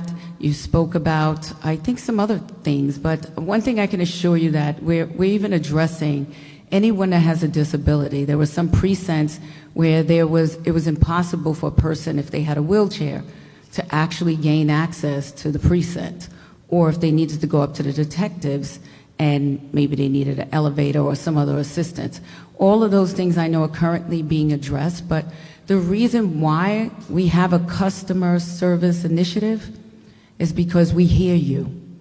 We hear you, we hear complaints from all around the city about how they're treated when they enter the precinct. Now, I'm not saying it's an abundancy of complaints. What I'm saying is one complaint is one too many. So that's something that we're definitely striving for perfection in, because there shouldn't be anyone that comes into a precinct for assistance and not be treated in a timely fashion and addressed respectfully. The other issues that you have made note of here this evening, I can assure you, have been documented and will be addressed. But thank you so much for joining us this evening. Thank you. Thank you. We've got a couple more people on Zoom, and we need to, if there's anyone in the audience here with us who wants to share, we want to make sure that we hear from you too. So we're going to take a couple. We'll go to you real quickly, and then we'll go to Zoom. Please. Hi, my name is Molly Walski. I'm past president of the 115th Precinct, and I'm currently the head of the North Queens graduates of the Citizens Police Academy, right? I had written on the form here that we have so many languages in New York City. Mm-hmm. I think it would be a good thing if our police officers could learn to say at least hello in the different languages, because I do it myself in just being around people, going into stores, and I'll say, "Where are you from?" And they'll tell me, and then I'll say hello in that language, and their whole demeanor changes. Mm-hmm. And I think that would be good. And I came prepared, so I have a couple of pages of how to say hello in different languages. I like it. Thank you. Thank you. Thank you. Appreciate you. Let's go to Samantha. Samantha Shand on Zoom. Samantha, are you with us?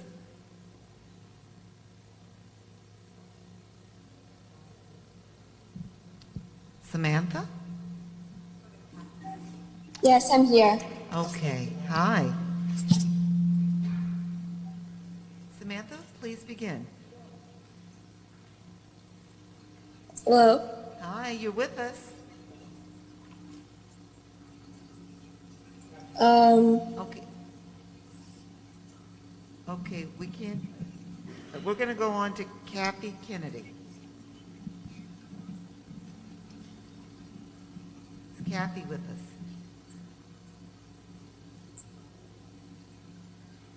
We may be having some technical challenges while they try to figure that out. Please. Need a mic? Ms. Chauncey, please stand up. Good evening, everyone. My name is Stephanie Chauncey. I want to piggyback on that trust mechanism that you were talking about.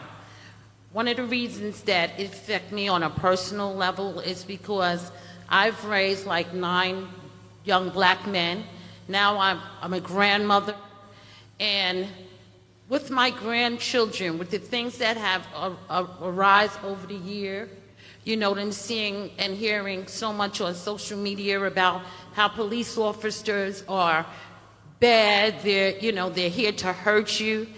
And with my grandson going to the meetings with me, he has established relationships with police officers.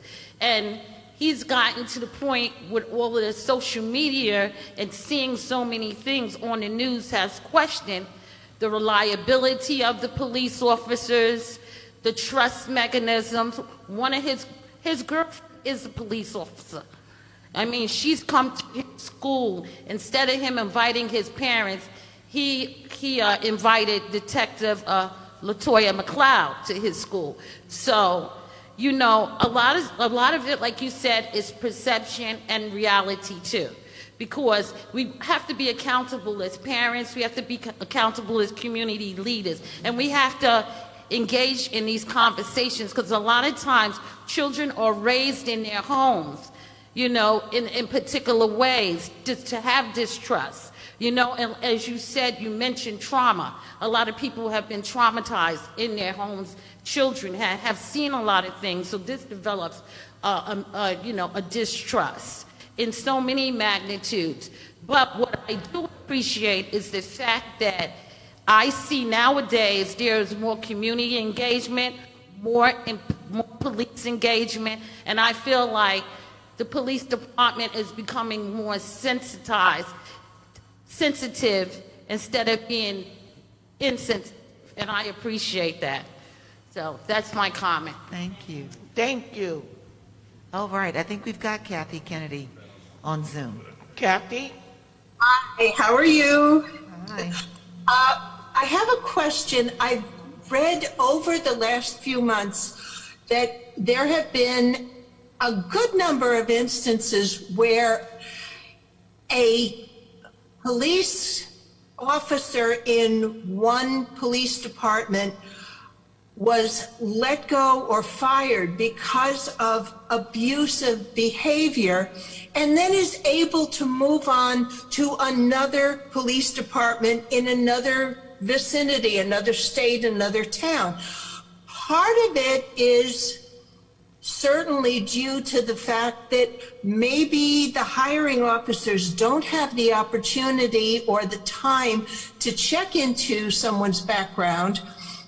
But some of it is also because people are very, very reluctant to give a bad review to someone because of liabilities. I had that when I let go of a waitress because she was drinking on the job. She was drinking our liquor on the job, and she would show up at work drunk.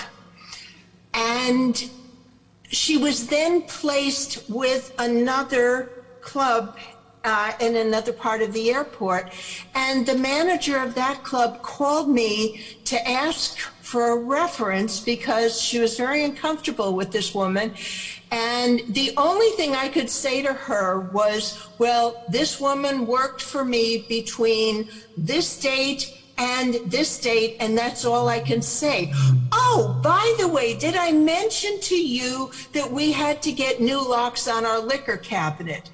That was the only way that I could convey the problem with this woman who was totally unsuited for the job. So I want to make sure, because we've got a few people who want to engage. Are you speaking to the transparency of yes, discipline? but I would like to see, and I'm wondering if the NYPD would be willing to participate in a national transparency where when an officer, most of our officers, 99.9% of our officers are wonderful people, but the bad eggs are the ones that get the attention. So I would like to see a national registry of officers who have been released from duty because of bad behavior, so that other municipalities don't hire someone who's already proven that he's not capable of handling the gentleness that the job requires. Yes. Oh, Kathy? That's Kathy, excellent. thank you. And I personally are good guys. Okay, thank you very, very much for that. That's an important policy question and consideration. And so we're going to make sure that we take note of that. And we're going to work on that and look at that. There's a question in the audience. Please. Hi. Good evening. Thank you all. My name is Vivian Solano. I work with Councilmember Moya. And my question is, well, it's a comment and a question. In this climate, most of the youth have experienced, all the protests and everything that's been going on online, and, to your point, to piggyback off of what you said, they've experienced it online. I have a 12-year-old and a 15-year-old, and one of the very first protests that I saw, that I witnessed, came from my daughter, who texted to me, and she's 12. Question that I have is, the families are tasked with having the quote-unquote talk with their kids, right, of how to interact with officers. What is the most important thing a parent or a family member can tell their child especially after everything that they've been exposed to in this climate. Yeah, that's kind of it. What's the most important thing during that talk, aside from, just comply and you'll be okay? Like, what's the most important thing a family member can tell a child? And also, aside from just their personal experiences with the police officers, what should youth expect from officers during their interaction? Here's what I'm going to do. I'm going to exercise a little liberty, moderator liberty here. And I'm going to ask that the leaders of the NYPD not respond. I think it would be good to hear from people in the audience what you tell your children about how to engage with police officers, because that's going to give us a sense and a clue of how you feel. Anybody game? All right, we've got a couple of people. Maybe we have 3. What I tell my children, or just youth in general, is that we live in a world of a lot of diversity, and there are good people and there are others. So you can't just judge it on just in a whole. People that are good and decent are going to act accordingly. See, people that have maybe some emotional problems or that take authority and utilize it in an improper way, this is what the world is made of. So the best thing is just to be respectful, learn that people are honestly going to respect you, and that there are good people and that there are others. That's what I tell them. I think we have another person.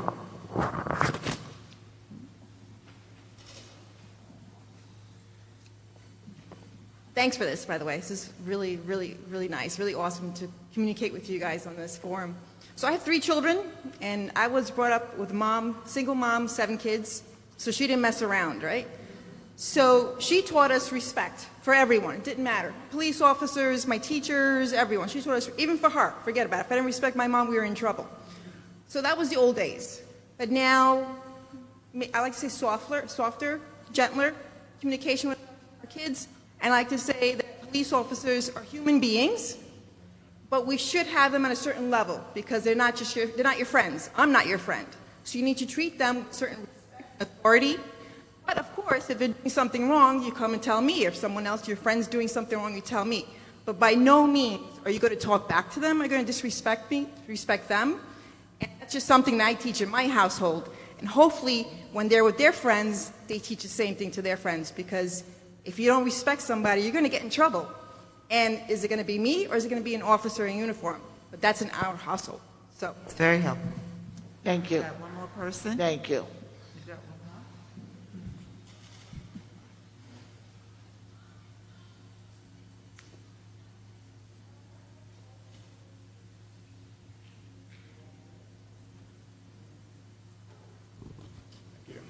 You know, I think the only thing that I'll add to the conversation is that I think kids need to understand and adults need to understand it's just as stressful for the officer as it is for the person being stopped.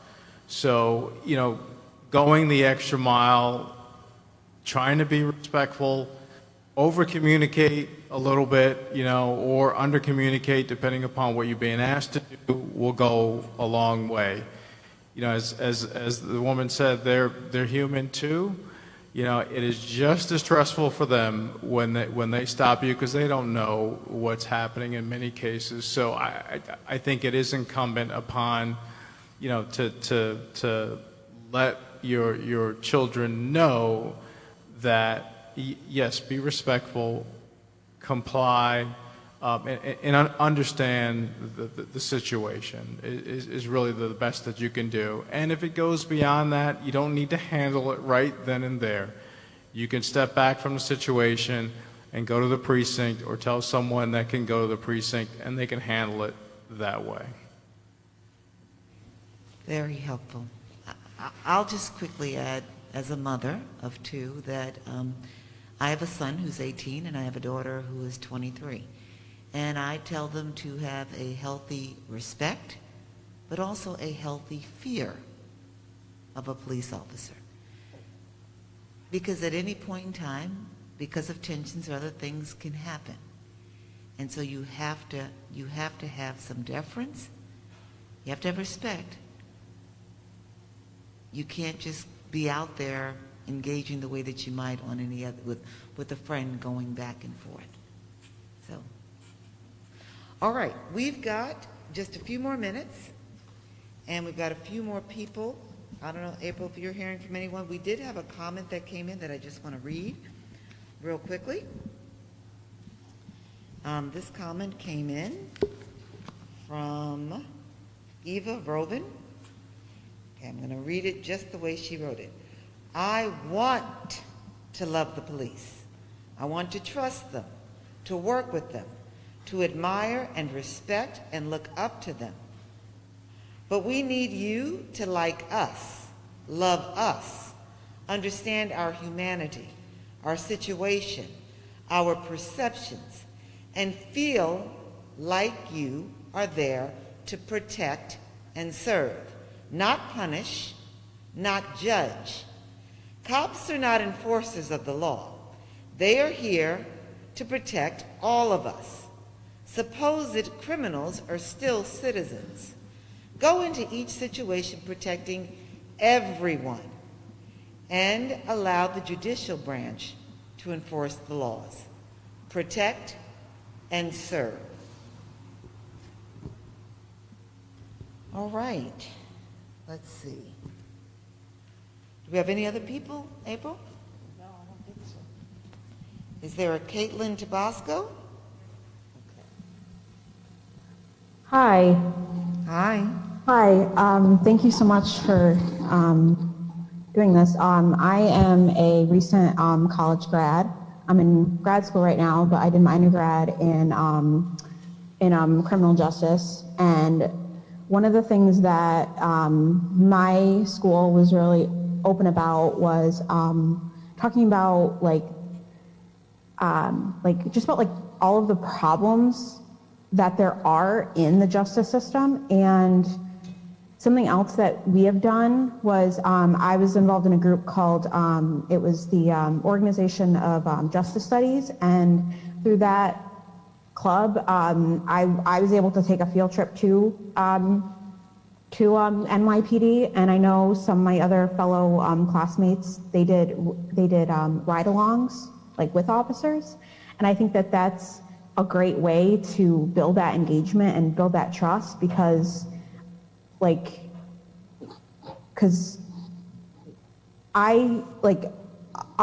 I was at NYPD, when I was a freshman, I fell in love with it, and I felt so welcome there, and I think that that's such a great thing, because that has stuck with me now being 22, when I was 19 at the time.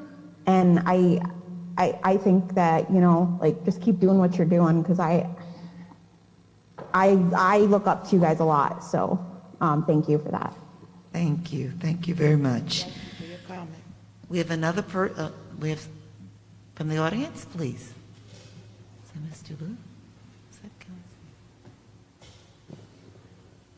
Thank you. Well, this has been a very nice 2 hours. Can think of no better way to spend a Friday night. It's been 2 hours of this listening session, and I guess in the last few minutes, I'd be curious to hear what Commissioner Tucker or any of the other high-ranking officials here would have to say. Like, one or two things that you got out of this session, ways that you would reform or reinvent the NYPD, as this session is termed. We appreciate that, and we're going to do that. We're going to do just that. All right. Just give us 1 second, because we've got one more person. Yes, Carolyn Joseph. Carolyn, are you there? Yes, I am. I'm here. I've made several points tonight.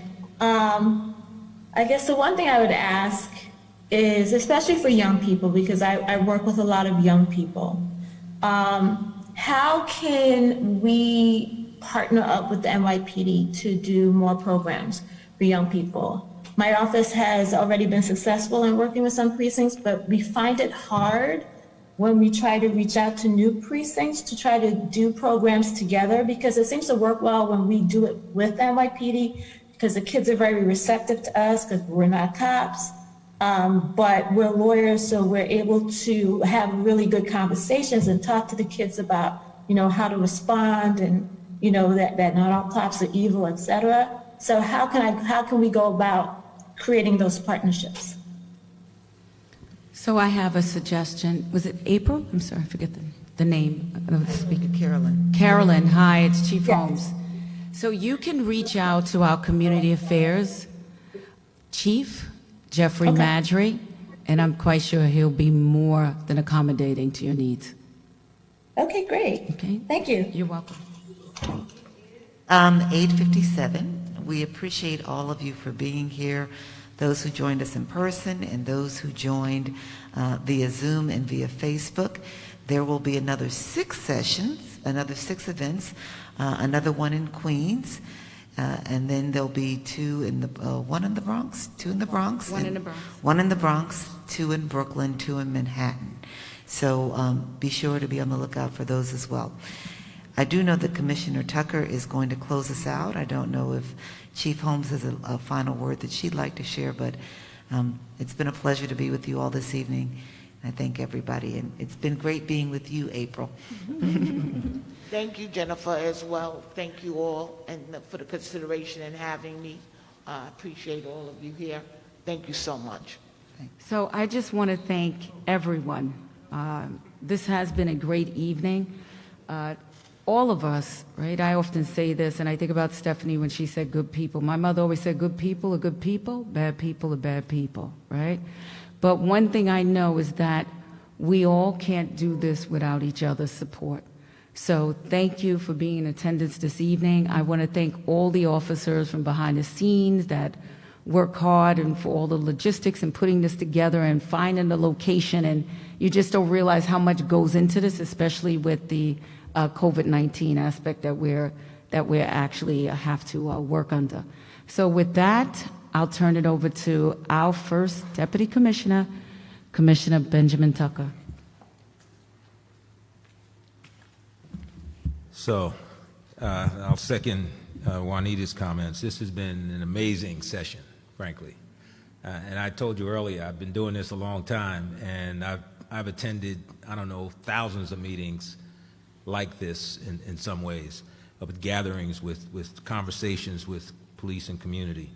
And this is not so different, by the way, because time, everything old is new again, and the challenges and the issues that we're all talking about have longevity that go beyond tonight, and you look back decades. And so in ways we have grown, in other ways have not grown so much. But I think this moment in time, given everything else that we've all been through as a city and throughout our neighborhoods and certainly the nation, it may be a point in which we can, take the next big step.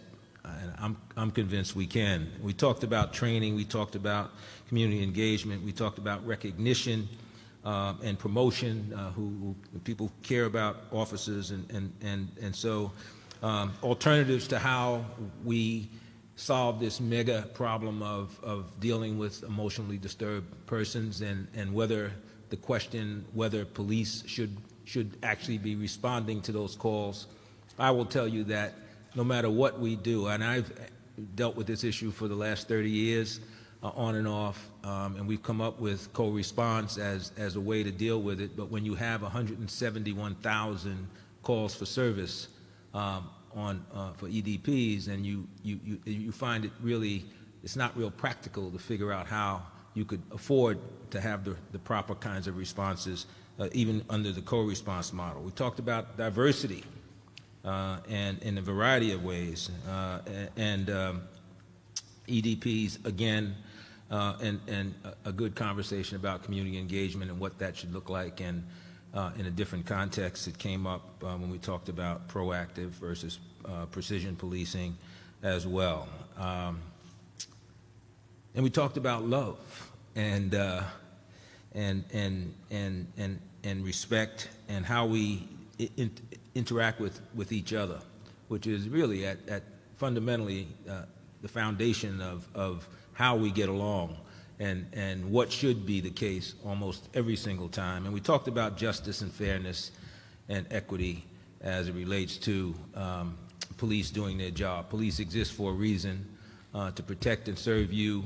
The one word that I didn't hear was the shared responsibility articulated, but it is clear to me that folks in this room and on Zoom are fully engaged in this whole notion that it takes both police and citizens to do what we need to get done. Public safety is, in fact, a shared responsibility. If we try to do it in isolation, bad things happen, and we know what that looks like. And we talked about the mom who doesn't take any crap from her kids, and I thought of my mom, you know, and my grandparents. When they looked at you, they didn't have to say a word. They just gave you the look, and you knew that respect and the way you were raised. We all know this. We've been raised. We've been taught how to respect one another, treat people the way you want to be treated. These are simple concepts, and you know, you don't speak back to your parents, and the kinds of things that are just basic and fundamental. And so I take away from this conversation and appreciate and thank you very much for your candor and your honesty and your, you know, just being here.